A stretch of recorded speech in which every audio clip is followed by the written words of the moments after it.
morning and or evening, depending on where you're at in the world. Today is Tuesday, the 5th of May, 2020. I'm Brock Jennings. And I'm Peter Clark. And this is another COVID-19 edition of Stumbling Block.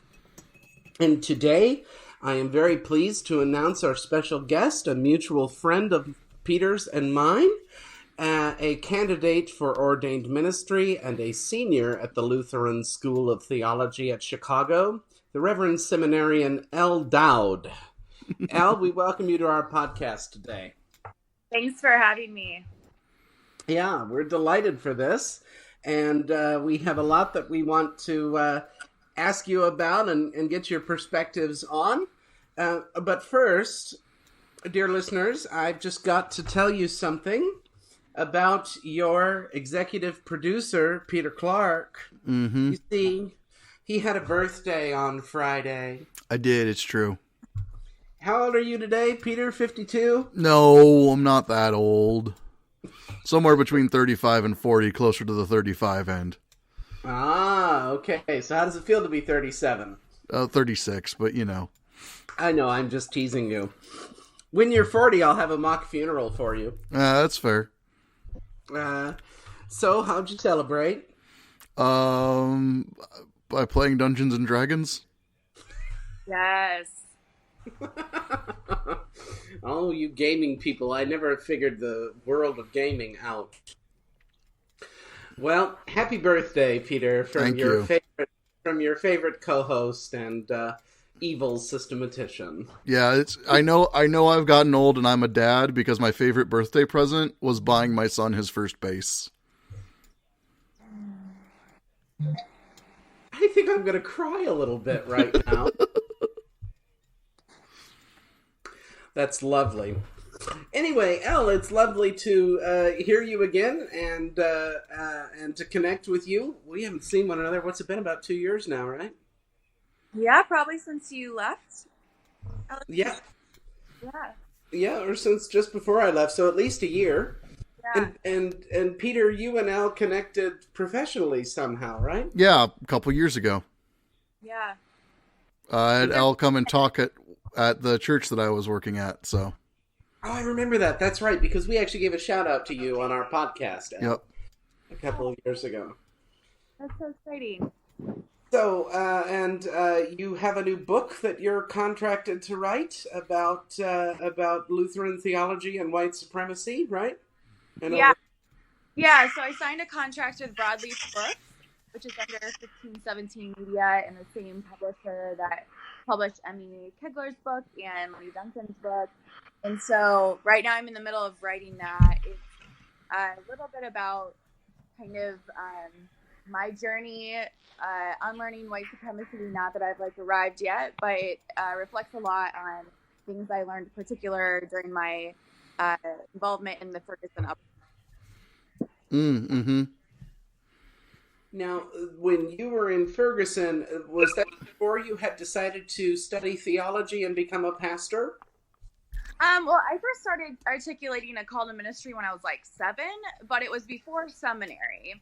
So I was working for the Episcopal Diocese of Missouri in the bishop's office. And I was hired, I started just over 6 months before Michael Brown was killed.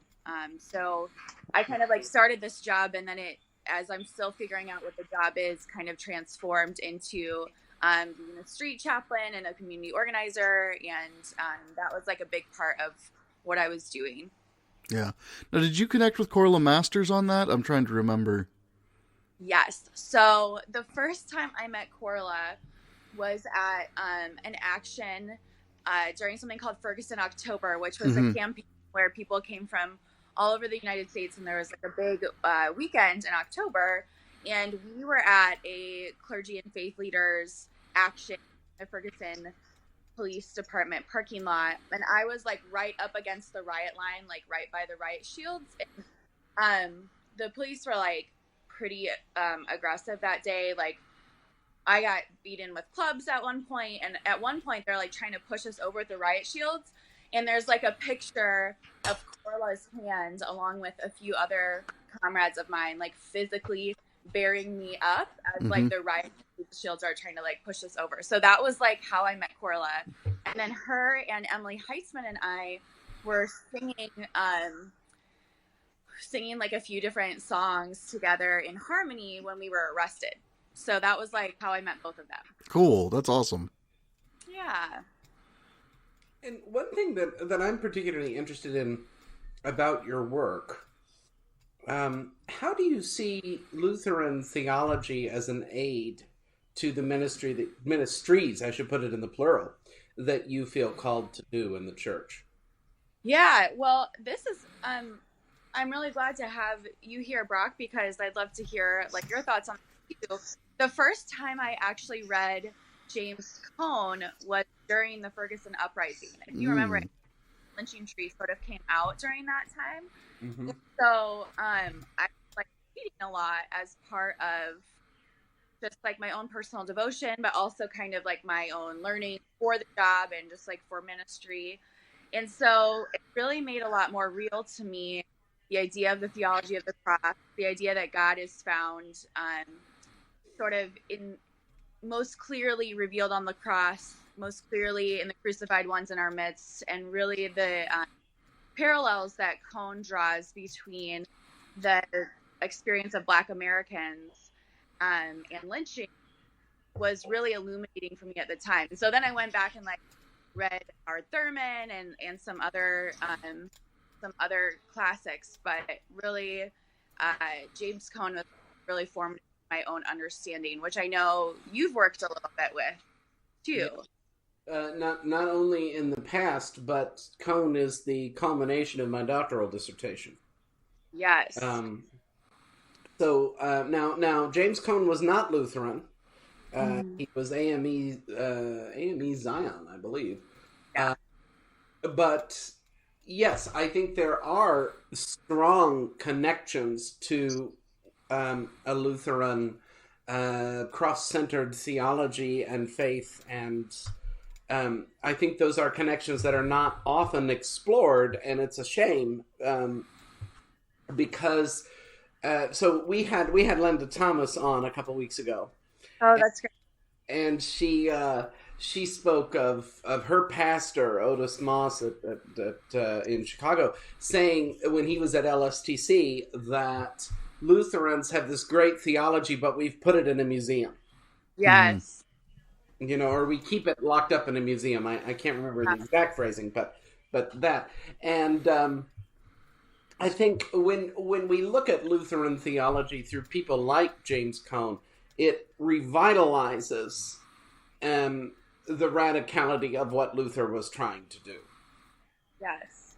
And it's also a way of going beyond Luther, right? Particularly the notion of Christ is present with the crucified peoples in history, as Ea Correa would say, as Cone says, as Jürgen Moltmann says, as Gustavo Gutierrez says, that insight of liberation theologies, in the plural, Luther himself would not have gone that far. Right.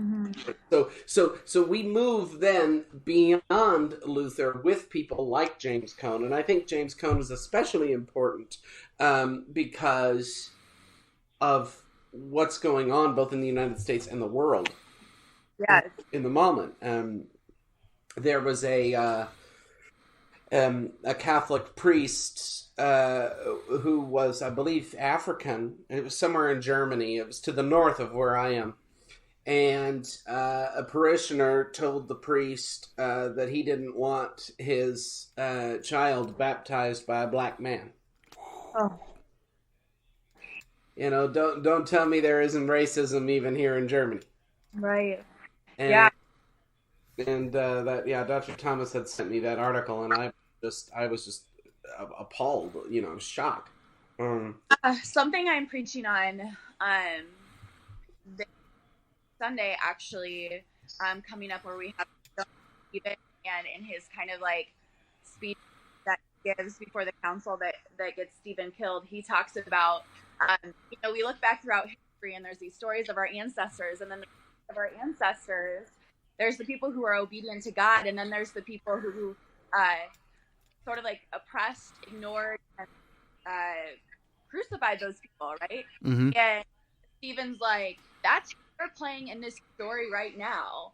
And so part of the sermon that I'm writing right now is this idea of like the way that the pandemic in particular has like illuminated these systems of inequality, these experiences of oppression that were always present. But we have like sort of clarity right now in particular, decide like what part are we going to play, right? So like white supremacy and healthcare inequality has always been a thing in Chicago. Mm-hmm. And right now in this current moment, that is playing out in the statistics around who is dying from COVID-19, which is in Chicago, 70% of the deaths are of Black folks. So there's this like interesting connection about, you know, we like to like look back to these stories and like think of ourselves as the heroes, or at least like maybe supportive of the heroes.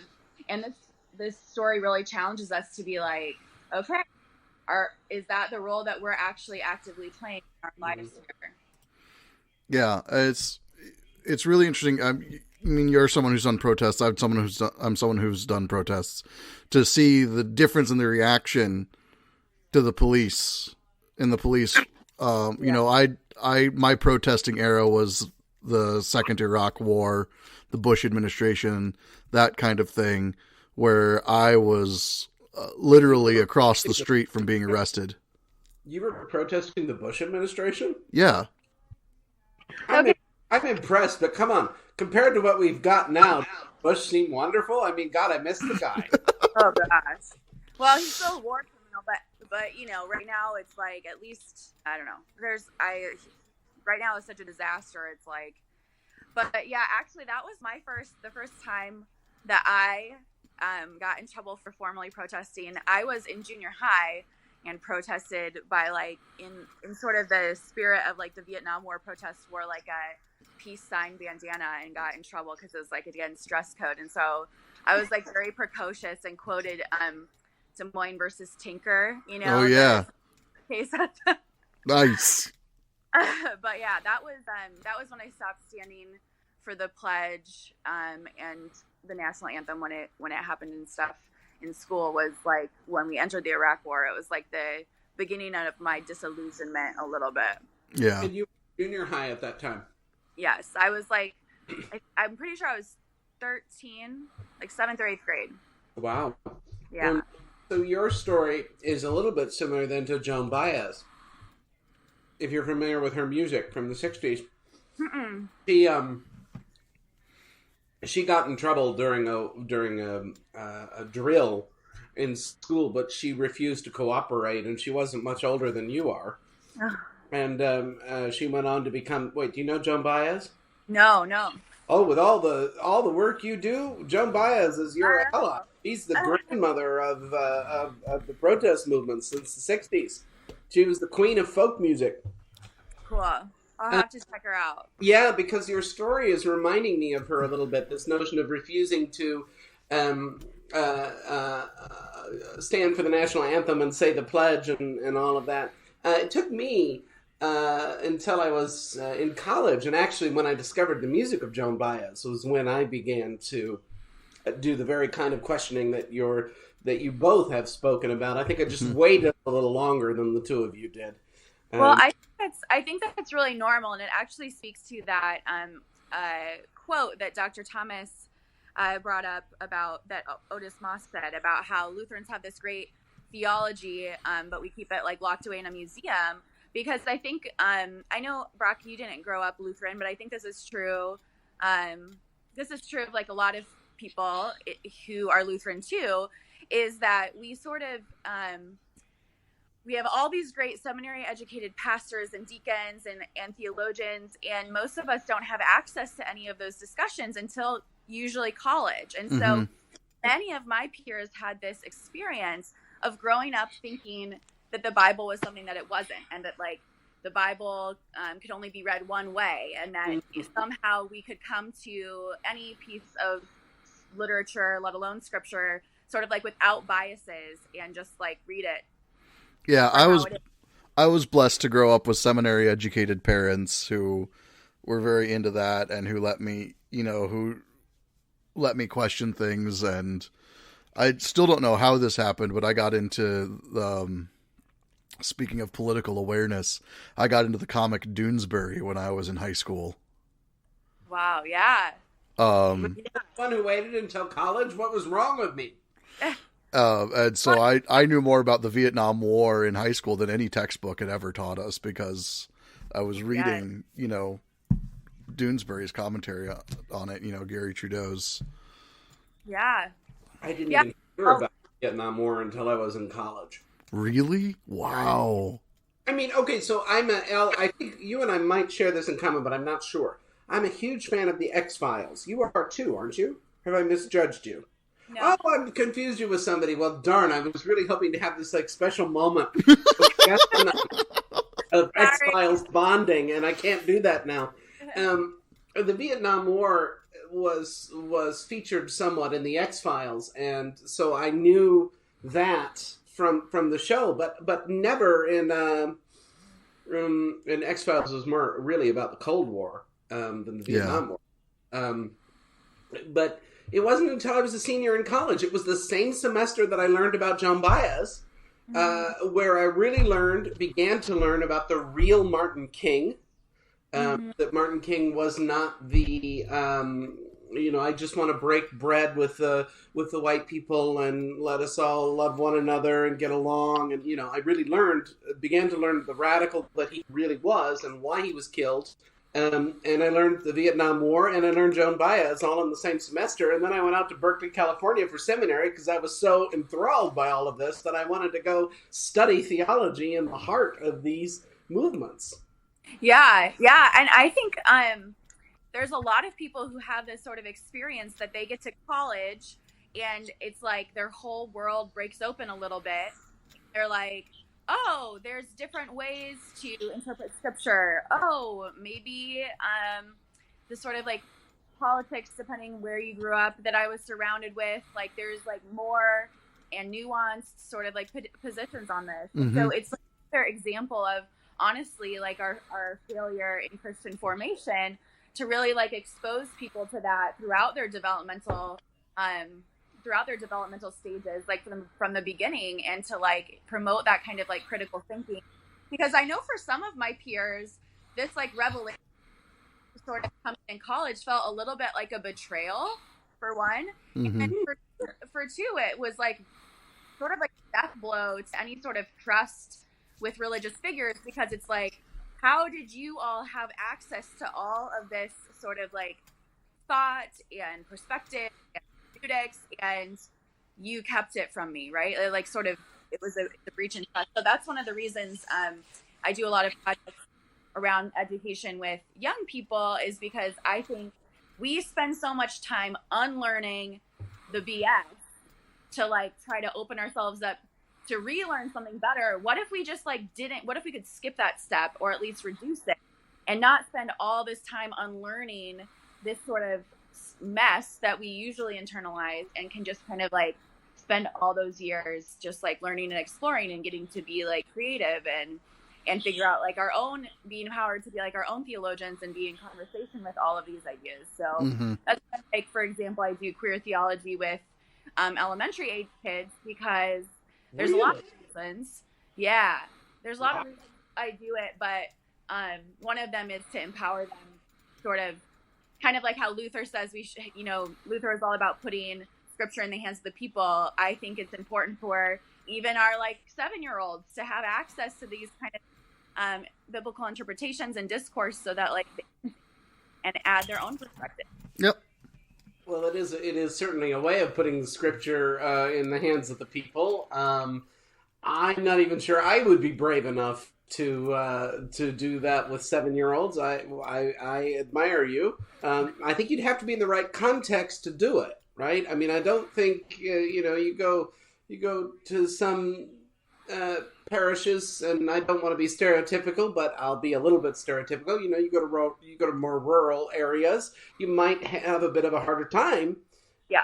Doing that, obviously. It doesn't have to be rural. Yep, suburban too. I mean, even urban, right? Really? In any context. Oh yeah. Well then. So, but I'm curious, Elle. You're talking about those of us who have gotten a theological education or are getting one, having access to this information.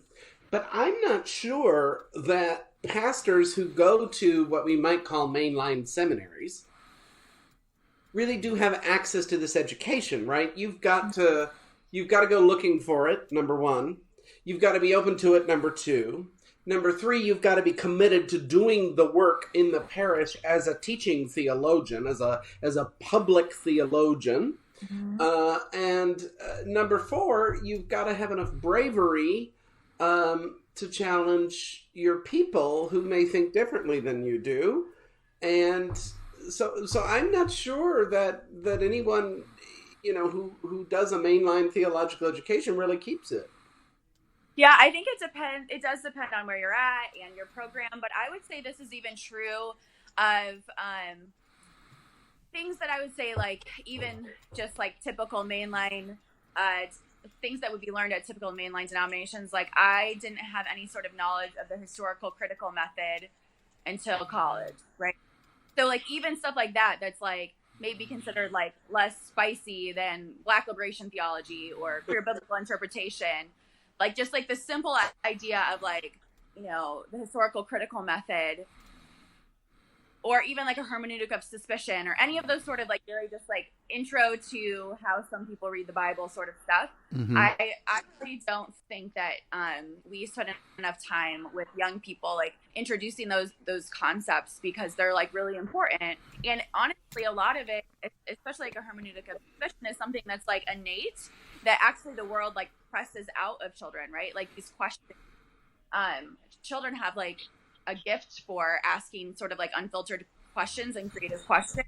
And that's something that's like we teach out of them instead of like encourage, and then they have to relearn. Yeah, it's actually it's an interesting part of why we are sending my son to a Catholic school, is because they do sort of balance a lot of that, right? The Catholic Church believes in the historical critical method of learning, of studying the Bible and things like that. What? Believes in the historical critical method. It's just so sad that you even have to say that. Well, not all Christian denominations do think it's a valid way of studying the Bible, and I mean, hell, it's what Seminex happened over. Yeah. So, we have him going to a Catholic school, and he's learning certain things there, and he knows he has the freedom to come home and be like, "Is this what we believe? Is this what we believe, as opposed to what they, because he knows we're not Catholic, right?" And he's friends with a couple other not Catholics at the school. In fact, one of his Catholics all bond, or what? Yeah, one of his best friends is an atheist. So, I love it. Yeah, our kids go to a school, democratic free school, so it's not a church or religious school or anything, but they really promote sort of social justice as like a part of their core curriculum, and they really, really promote critical thinking. So it's so nice that, for example, on what Chicago calls Columbus Day, I don't have to like worry about my kids coming home and having to sort of like unteach or like nuance or round out what they have to say. Instead, we can like have a conversation about what they learned. That's not me being like, oh gosh, I have all this work to do, and it's more just like me being excited about what they're learning and wanting to be involved. So, for example, at the school, one year on Columbus Day, quote unquote, they spent time writing to their aldermen and council people to say Chicago should instead recognize Indigenous Peoples Day. So that was like and that was like culminating like unit on Indigenous people in Chicago. So I think like having that kind of more liberative lens in education, whether it's like sort of spiritual or social, if the two can actually ever be separated, like, is so important. Yeah, one of the things like with Sam's, they just got done with the geography fair, where everyone had to do a city in Wisconsin, and there's a phrase that got used a lot that I actually was really appreciative of, and a couple times got corrected to that phrase that the first white settlers in the area was this. Yeah. Mm-hmm. Not the first people, not the person who discovered it. The first white settler in the area was so-and-so. Yes. And they were very aware of that, and a number of them even included information about the tribes who'd lived in that area beforehand. Now, Yeah. a lot of Wisconsin is a swampy marshland, so there were a lot of places where there wasn't necessarily someone living until stubborn white people got here and said, I will make a farm out of this swamp. If it's the last thing I do. About Columbus. So permit me to ask my little Columbus question here. Now, even though I have a degree in history, my geography has never been that great my whole life. Still isn't. Matter of fact, when I try to find tubing on a map, I have to think a little bit before I go, oh, there it is. So didn't Columbus, land in Cuba? Around there, yes. Okay. Permit me to use some 12-year-old logic for a second. Because 10-year-old logic, because I think that was the first time I found out my teacher said, oh, he didn't really land in America, meaning the United States, of course. He landed in Cuba. Okay, the guy landed in Cuba. The last time I checked, Cuba is not part of the United States of America. Despite our best efforts. Why do we celebrate this guy? So I'm using my 10-year-old logic here because that was when I first said, now wait a minute. But I didn't really start to think of Indigenous Peoples Day until, everything else in my life, university. But even 10-year-old me was like, but Cuba's not in the United States. Right. It has to, the best I understand, it has to do with the wave of Italian immigration in the 19th century.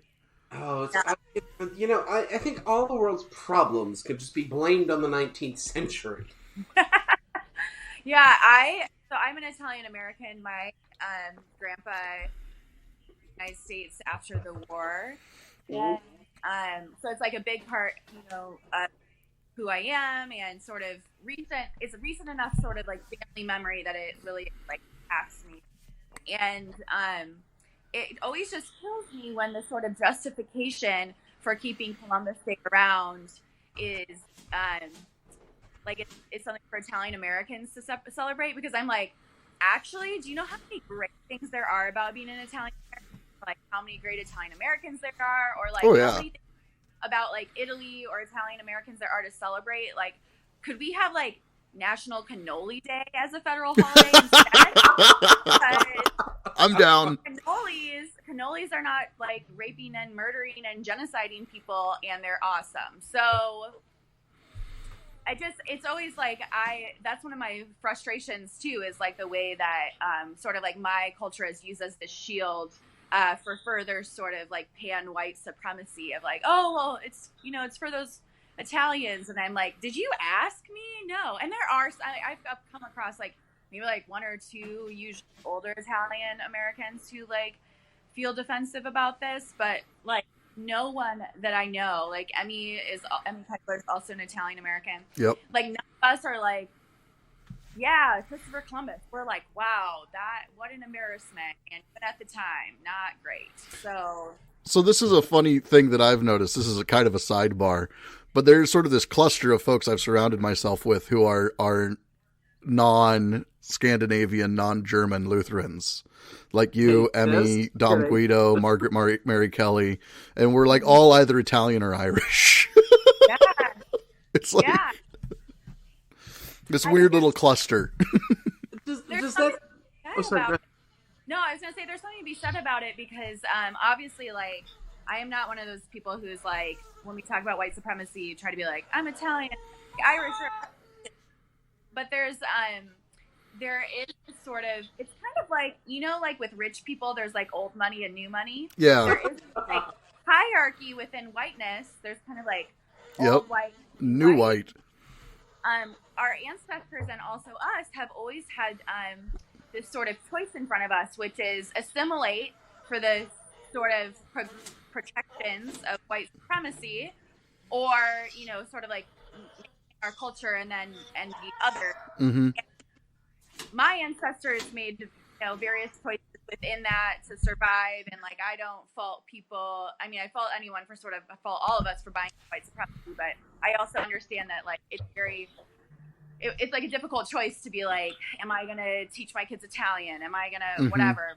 Mm-hmm. But I do think I've reflected a part of sort of dismantling white supremacy is noticing the ways that white supremacy hurts me or other white people, and noticing the sort of like quote unquote deal that white supremacy makes, like to sacrifice our sort of individual ethnic cultures for this sort of like pan whiteness gross stuff in white supremacy. So I think that's like an important thing that formed me as far as like, I was white, but definitely not a WASP in my like white suburban Iowa. And so like I sort of floated between these worlds, and it made a difference to how I saw myself. Yeah, it's like my grandma's the only Irish woman in a Dutch enclave in eastern Wisconsin. And so I've never, like, I've never seen whiteness as this like pan-European thing, right? Like I always viewed my St. Patrick's Day rolls around and which house is my grandma's. Right. she's like staking her stand in the middle of this Dutch community. She's like, I am Irish. Yeah. But isn't that still Europe? It's still Europe. Yeah. It's still Europe, but it's not like part of the problem with whiteness as a construct is it creates this illusion of a pan-European identity. Mm-hmm. Right. And it, in some ways, it gives it, especially I've found in the Lutheran Church, it gives lie to the idea of unity in some ways and things like that, because the Lutheran Church, in many ways, still very much cares what kind of white you are. Oh yes, I mean, especially if we think like sort of the ELCA pre-merger and the way that, these churches were mostly Norwegian and these churches were mostly Swedish, right? Yeah. Like those differences are like have made so much historic difference in theology, in ecclesiology. It's just like, it's wild. And so I think I would never want to pretend that like Italians aren't white and don't benefit from white privilege. And I think it's important to recognize there's like a hierarchy within whiteness, and the way that we participate in that system to protect our whiteness also harms us, right? Yep. Obviously, the target is sort of anti-Blackness and people of color and indigenous people, but there's like something that happens to our own identities and souls. It's like a loss that we also experience when we buy into that stuff. Yeah. How do you see this protecting whiteness, Elle, related to the Lutheran law gospel dialectic? I'm very interested to see what you might have to think about that. Mm-hmm. Yeah, so I think we do a whole thing where we sometimes like to have these really false binaries about law and gospel, right? Sort of more people who are more practiced in talking about this maybe like do this less, but I know sometimes in the seminary classroom it's like we start talking about dismantling white supremacy and it's like, oh, that's so much law, and it's like, okay, but like to who first? Yeah. So something that might feel convicting to me as a white person might be very liberating for my neighbor who's a person of color. And even for me as a white person,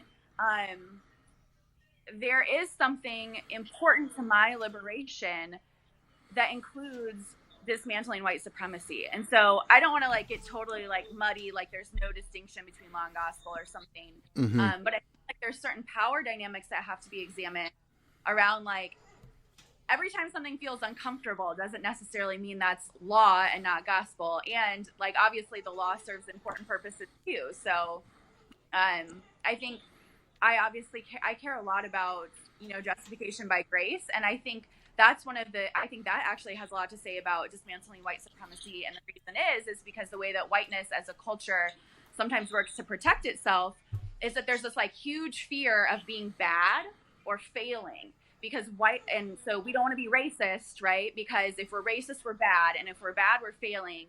And whiteness sort of teaches us that if you're bad or you make a mistake or you're not perfect, that you're disposable. Mm-hmm. And so we believe this lie of whiteness, and that's part of what contributes to white fragility and making us sort of not want to examine ourselves.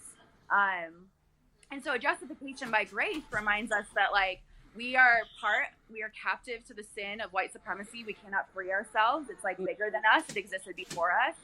It will probably exist after us.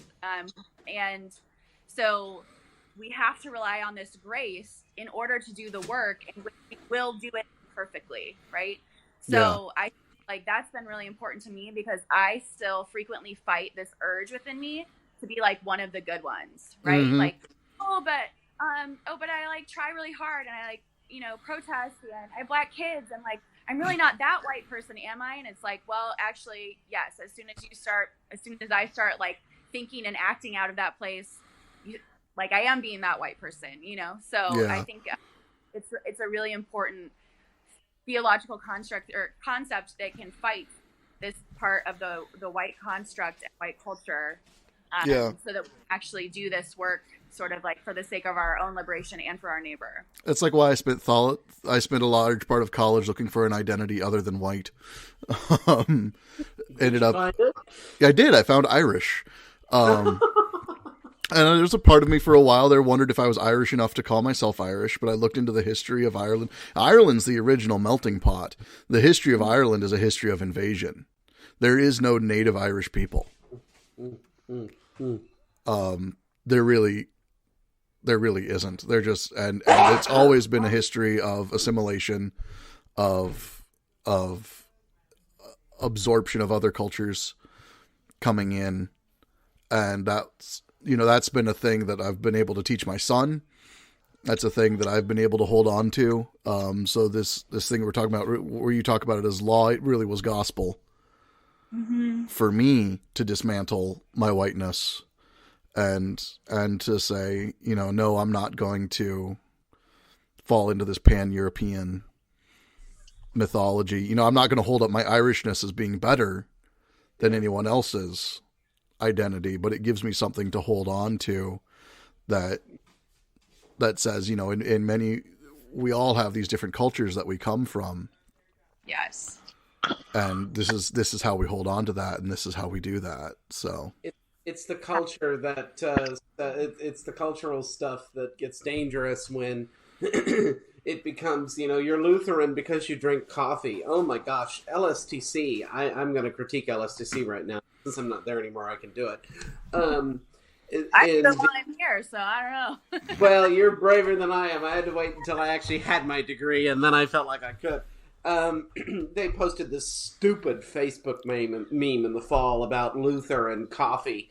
And I was like, okay, first of all, coffee did not come into Germany for a considerable amount of time after Luther's death, number one.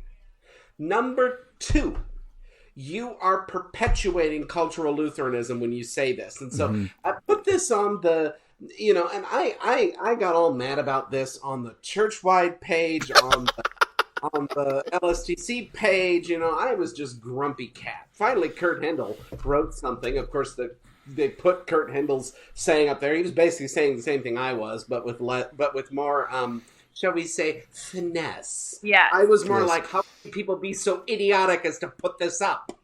Not in quite those words, but almost.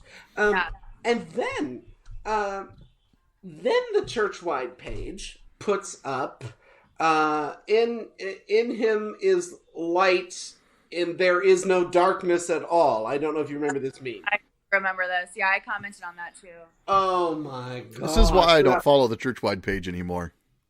Well, okay, let me be clear. LSTC did not put that one up. What tipped me off about LSTC was the coffee thing, because number one, it was bad history, and I'm sick of Americans having bad history. And number two, it only took a year in Germany for me to say, oh, hey, I actually do like history.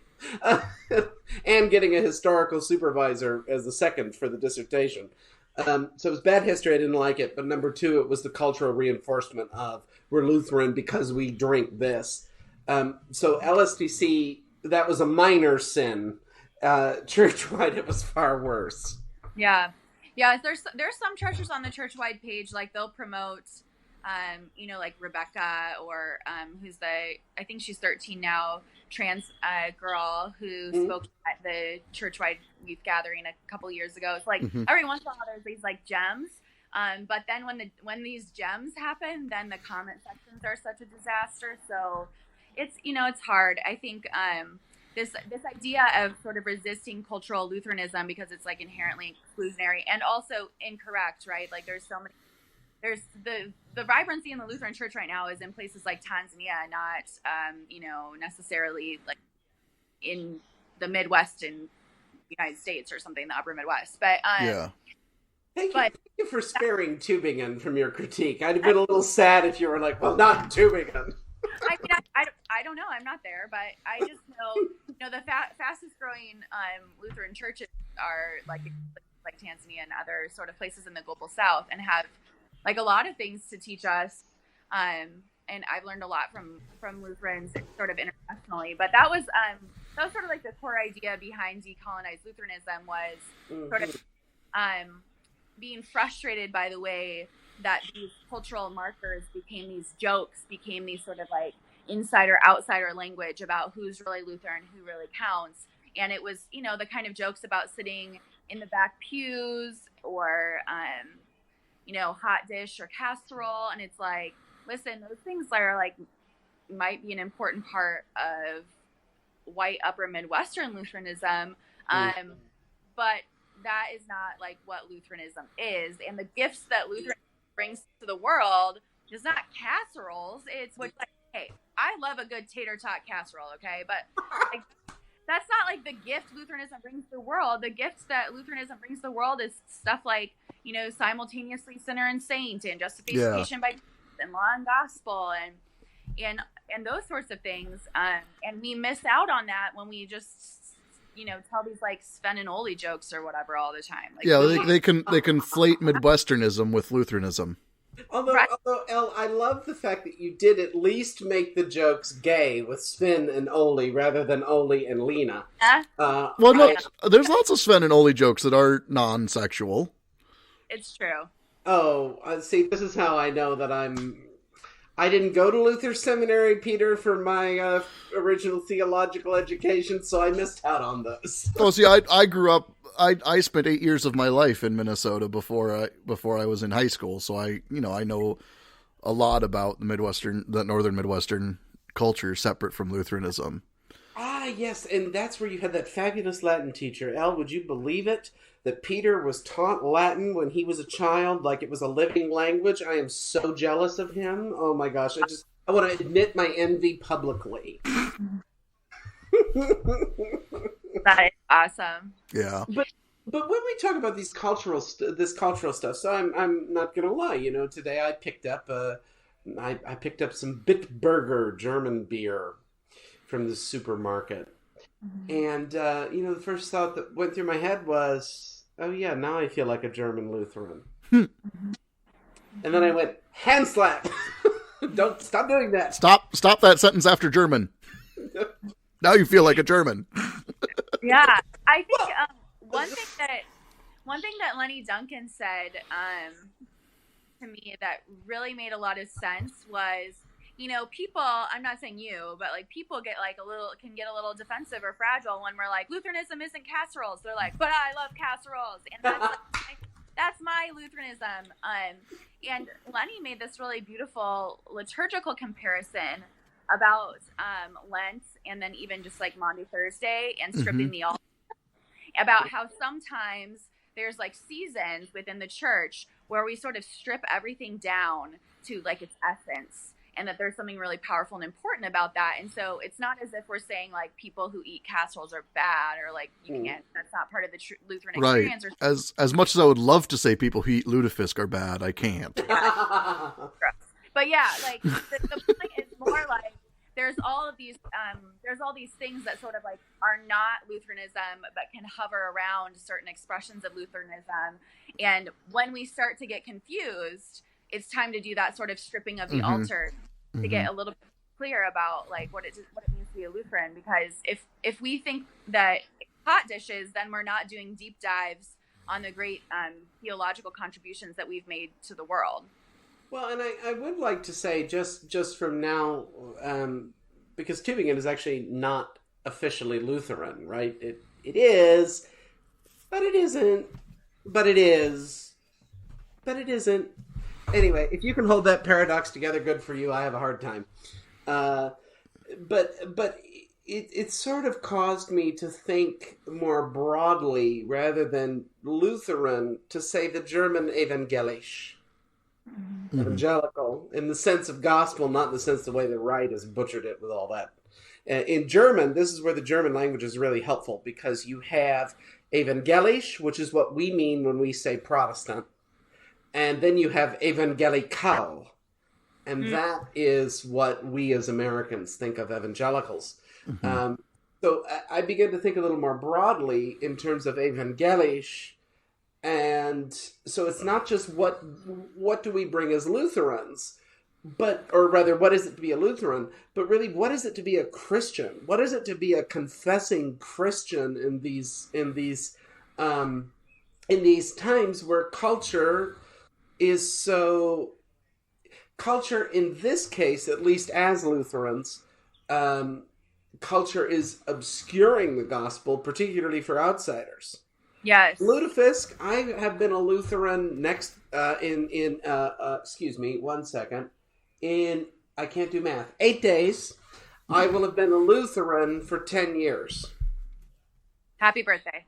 Thank you.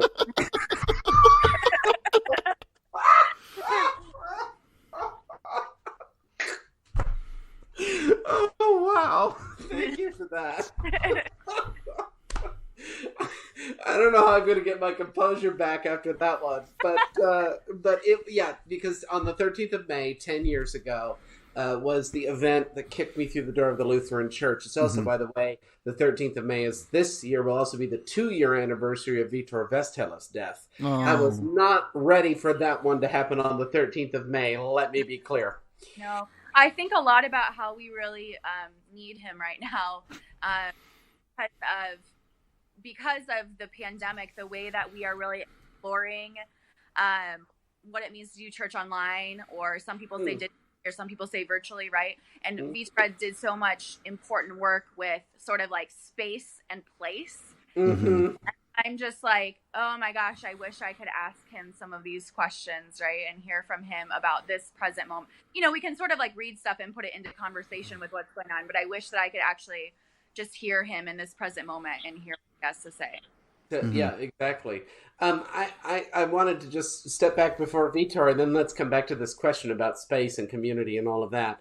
Sure. I wanted to say, in 10 years as a Lutheran, as an evangelical Lutheran, as I like to say in Germany, because it just makes you're either Lutheran or Reformed or United if you're Protestant. Mm-hmm. I've gone 10 years without Lutefisk. I've never had it. Somebody in my internship, because I did my internship in a Norwegian congregation historically, and they very much were tied to those roots. Somebody offered to make me Lutefisk. It's a very nice thing, but I said, Is it? Is it though? Is it a very nice thing? Well, but here's my response. I said, I think my cats might like a nice little treat of Lutefisk. And she said, your cats wouldn't eat it. It's true. And I said, doesn't that tell you something?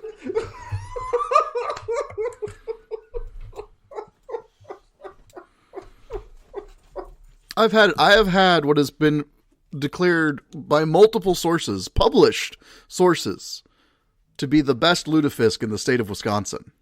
And what does it taste like? Stale fish sticks. Yeah. And that's if it's nice and flaky and not like the Jell-O lutefisk. So I wonder then if people's connection to lutefisk, particularly the Scandinavian American Lutherans, because I don't know if anybody in Europe eats the stuff, but I've heard it's like an immigrant, like it's not a yeah. European. It's an immigrant thing, like corned beef is an immigrant thing. Oh, well, I hate corned beef too, so there we go. But I wonder if the notion of the lutefisk and the importance that, we make all these Lutheran lutefisk jokes, which I actually find more amusing than the hot dish jokes. I wonder if it's about when those immigrants originally came and when they began to form their communities, the lutefisk was an identity marker for them as they were trying to get reestablished in an entirely new environment. Yes.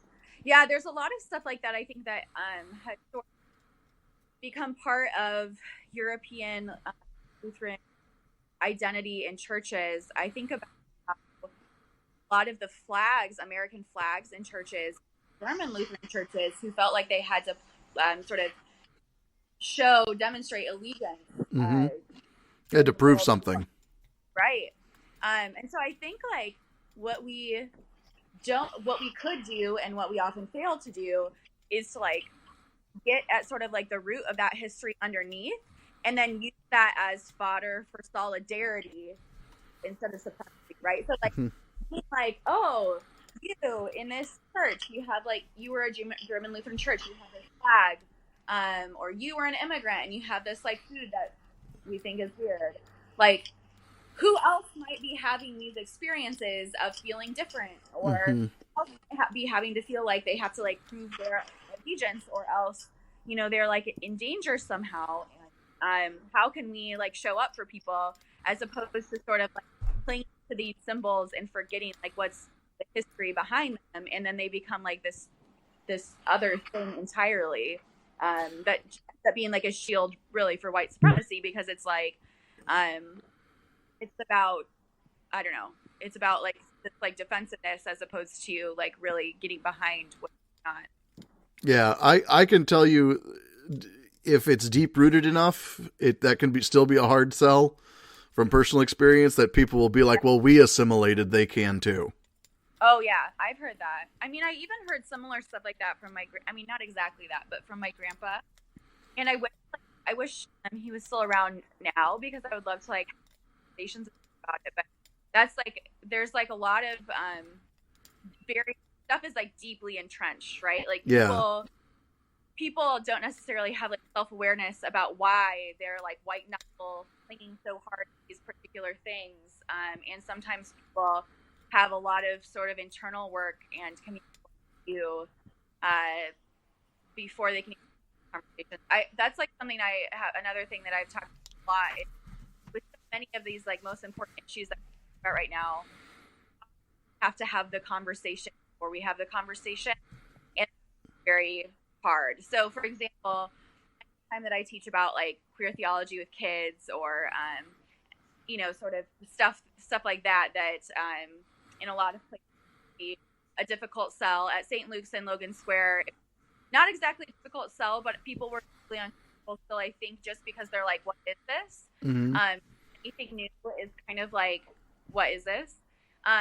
But we had to have the conversation before the conversation. So before we talked about queer biblical interpretation, queer theology, we had to talk about, what is the Bible? How do we read it? What is its purpose? What is a hermeneutic? Right? These sorts of things. And I think sometimes that is like there's so much foundational work that is left undone with that it's so hard to have any other kind of conversations. Yep. Elle, I have just one last question for you, and then we'll let you go for tonight. And that is, and we're going to end on a little bit of a negative note, but I just want to do something different. I don't know if you know, I'm like the most negative, critical, like that's like my, I'm like down to like the twisty, like I will live there. So bring it on is basically what I'm saying. All right, great. What is the thing that frustrates you the most about Lutheran theology?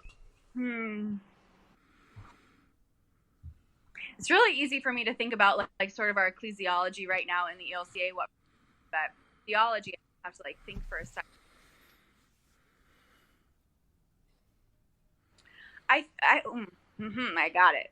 It didn't take you very long. Well, remember, like being like hypercritical is like my I don't know if you're very into Enneagram, but I'm an Enneagram 1 with a 2 wing, and so Enneagram 1s in their sort of like lower selves, like when we're not our best selves, are like hypercritical. So this is like my fix, right? Like all about it. But so one thing that I is, I don't hate it in theory. I think in theory it makes sense, but that I'm not actually applied in a way that is life-giving in our current context is Luther's explanation of the eighth commandment. So, what does it mean? We are to fear and love God, so that whatever. So Luther basically says, anytime our neighbor does something, we are not supposed to do the thing about this. What is messed up about this? And like immediately look to like criticize or cast a negative light on what your neighbor's doing, but instead to look at what your neighbor's doing in the best possible light, kind of like to assume the good, right? Mm-hmm. Well, so here I'm going to come in here and I'm going to defend that because sometimes the best possible light is still pretty crappy. Yeah. All right. That's where I'm going to come in and say that people misinterpret that. Yes. And the best possible light of someone murdering someone's still dead and someone still killed them. Right.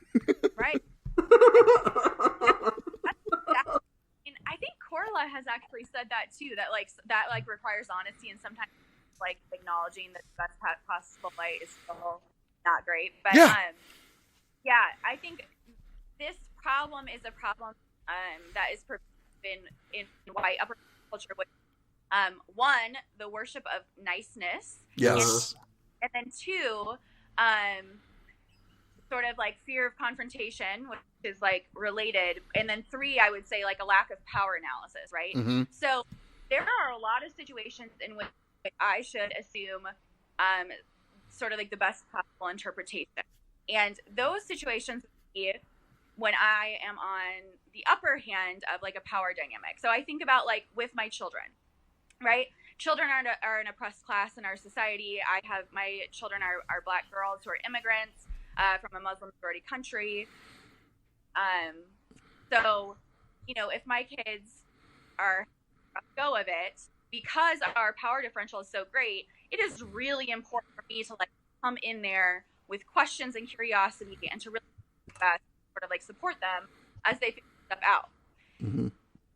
And the underside of a power dynamic, like say there is like an abusive candidacy committee, hypothetically,